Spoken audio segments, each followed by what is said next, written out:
Historias de la economía.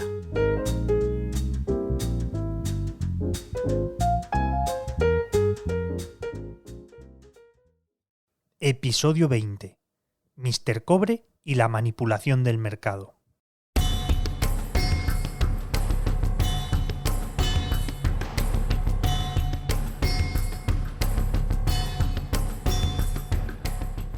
A mediados de los 90, si una empresa de Bangkok necesitaba cobre, podía tardar 2 meses en recibirlo desde las minas de África.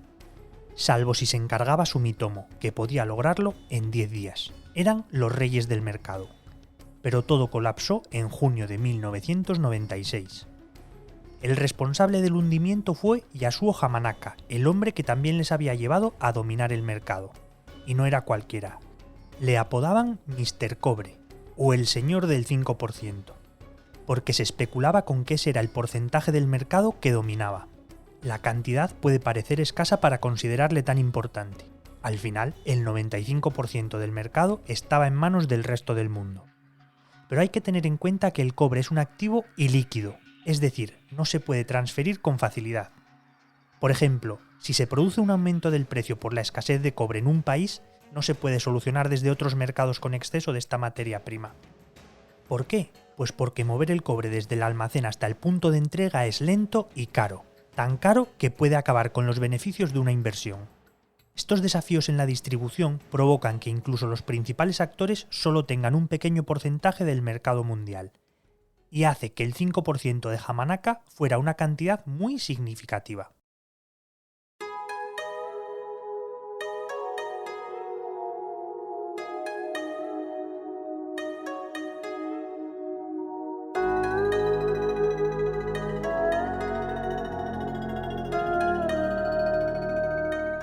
Sumitomo acumulaba una gran cantidad de cobre, en depósitos, en almacenes, en fábricas, pero también poseía numerosos contratos de futuros. El señor del 5% utilizaba el tamaño del conglomerado y sus grandes reservas para arrinconar y exprimir el mercado.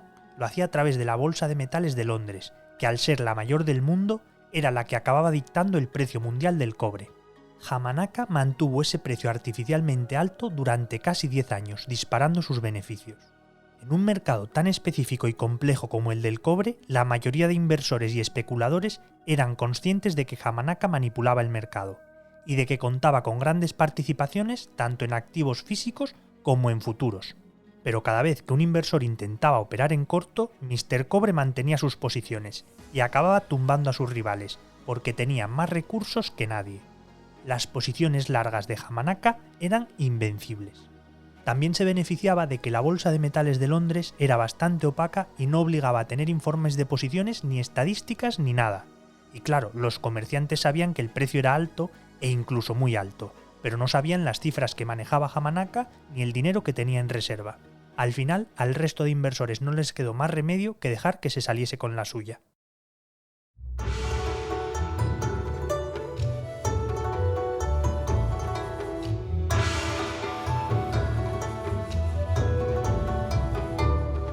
La estrategia empieza a desmoronarse en 1995. La situación del mercado cambia con el resurgimiento de la minería china, que dispara las reservas de cobre. Como decíamos, el precio estaba hinchado, pero el aumento de la oferta ejerció aún mayor presión para corregir los valores. Sumitomo estaba en apuros, porque aún tenía mucho cobre acumulado y no tenía opción. Ni podía vender rápido ni ponerse corto, y mientras Hamanaka buscaba la forma de mitigar las pérdidas que iban a sufrir, la Bolsa de Metales de Londres y la Comisión de Negociación de Futuros de Estados Unidos empezaron a investigar la manipulación del mercado mundial de cobre.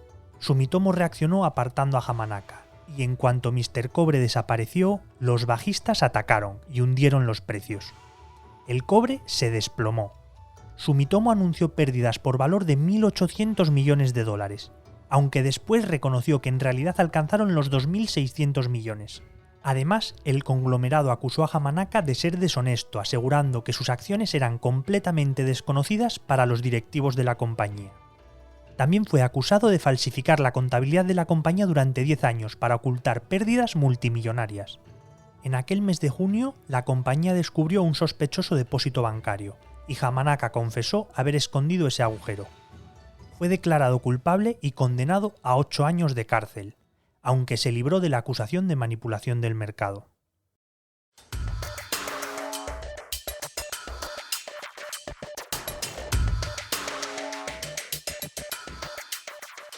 Pese al despido de Mr. Cobre, la reputación de Sumitomo se vio empañada.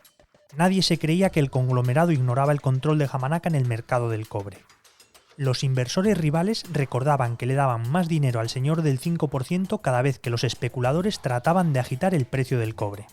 Sumitomo fue condenado a multas por valor de más de 150 millones de dólares por manipulación del mercado, y a su vez la compañía demandó a Merrill Lynch, UBS, Credit Lyonnais y Morgan Stanley por ayudar a Yamanaka. Llegaron a acuerdos extrajudiciales por más de 400 millones de dólares. Tras el escándalo, la Bolsa de Metales de Londres introdujo nuevos mecanismos para evitar un acaparamiento similar en el mercado. Es muy difícil que en el mercado actual un actor logre una manipulación a largo plazo como la de Mr. Cobre. Este capítulo surge de una idea original de mi compañero Paco Sánchez. La edición sonora es cosa de Remo Vicario. El texto y la locución son cosa mía. Y yo soy Javier Calvo.